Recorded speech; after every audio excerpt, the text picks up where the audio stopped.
लेकिन जैसे रिटायर्ड लोग हैं, जैसे हल्द्वानी में आपने देखा कि काफ़ी लोग रिटायर्ड हैं, हाँ। तो उनकी सबसे बड़ी रिटायरमेंट के बाद कौन सी मुश्किलें आती हैं उनको? सबसे मेन जो मुश्किल आती है पहले रिटायर होते ही, रिटायर होते ही तो मुश्किलें सबके में जो कॉमन है। कॉमन तो यही है, सबसे पहले तो बच्चों के शादी ब्याह के लिए वो सोचता है, उससे पहले तो घर बनाता हो, पहले सबसे तो पहले आते तो ही घर ही, हाँ। सबसे पहले उसको घर की चिंता रहती है, यार अभी जो है कम से कम छत तो हो, हाँ। है ना। अगर वो घर बन जाता है तो फिर नेक्स्ट काम वो सोचता है, अब बच्चों के शादी विवाह के लिए भी सोचना है उसने, हाँ। उसके लिए काम करता है वो, है ना। जगह जगह और ढूंढता घर में भी तो है कितने कि चैलेंजेस हैं आजकल, ठेकेदारी इतने ठग बैठे हैं। वो वही एक तो केस बता आप रहा हूँ। बता रहे थे कि वहाँ पर उसने हाँ, रोने लग गई थी, है ना। अरे उसका उसने क्या बोला पता है, बाहर ज़्यादा मतलब कम आता है पानी, मेरे घर में ज़्यादा आता है। मैंने कहा कैसे? बोला छत ही नहीं ढंग से डाला।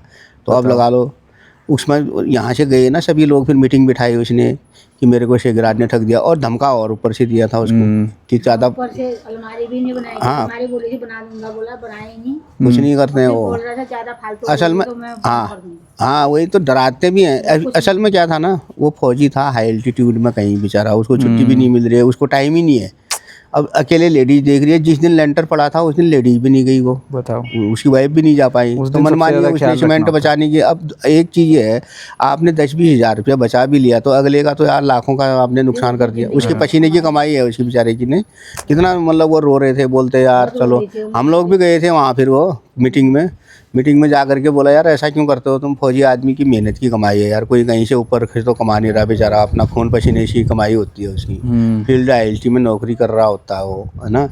और उसके बाद भी आप उनके जो है सपोर्ट करना चाहिए तुम लोगों को, तुम जो है फिर इनको और उसके मतलब सोचते हो उसमें से भी कुछ खा पी लें, है ना। इतना भी नहीं खाना चाहिए ना। फिर चलो यार ठीक है, कमाने के लिए तो सब बैठे हैं, अपना पेट सबको पालना है, लेकिन दूसरे का नुकसान करो उस बेचारे को। अब वो उसका जो है पूरा, उसको फिर दूसरी मंजिल में मतलब लोन लेना पड़ा, ताकि मतलब नीचे छत ठीक हो जाए करके दूसरी मंजिल बनाई। नुकसान हो गया, मतलब बहुत नुकसान हुआ उसका, ऐसा भी होता तो है। सबसे पहले तो वैसे ये देखना चाहिए कि जगह कौन सी सही है, और हाँ। ठेकेदार बढ़िया होना चाहिए, बिल्कुल बिल्कुल।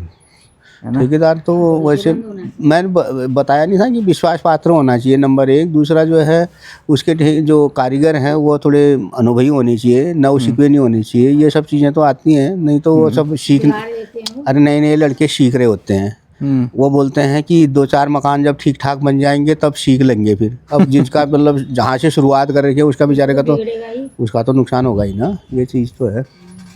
ये चैलेंजेज हैं वैसे सभी के साथ, जो मतलब रिटायरमेंट में आते हैं बेचारे, उनको ये सब चीज़ें पहले घर की चिंता लगी रहती हैं, फिर बच्चों के शादी ब्याह के बारे में सोचता है।